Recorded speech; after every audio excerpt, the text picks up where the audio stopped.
Rekaman CCTV pencurian sepeda motor menjadi petunjuk awal polisi untuk mengungkap identitas pelaku. 2 orang tersangka yang terekam dalam video ternyata merupakan residivis kasus serupa dan baru saja keluar dari penjara. Feryansyah dan Zuendi kembali ditangkap unit reskrim Polsek Sukarami Palembang setelah melakukan aksi pencurian di 5 lokasi rumah kos. Dalam penangkapan tersebut, polisi menyita 4 motor hasil curian, plat nomor palsu, dan 1 gunting besi bakar yang digunakan untuk merusak kunci pagar. Cara mereka dengan mengintai lokasi, lalu membobol pagar dan membawa kabur motor dengan mematahkan stang. Penyelidikan juga mengungkap keberadaan 2 pelaku lain yang kerap membawa senjata api saat beraksi. Keduanya kini dalam pengejaran.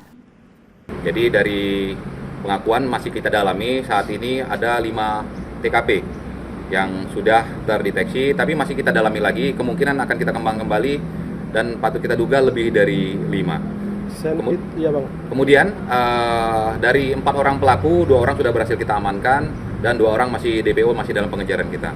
Dan alhamdulillah pada saat penggerbekan kita juga berhasil, selain menangkap pelaku curanmor ini, kita juga berhasil mengamankan barang bukti 4 unit kendaraan motor milik korban yang sudah dicuri oleh mereka.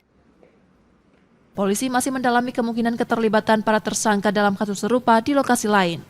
Sementara itu, Feryansyah dan Zuendi kini kembali ditahan dan menjalani proses hukum di Polsek Sukarami dengan ancaman hukuman hingga 7 tahun penjara.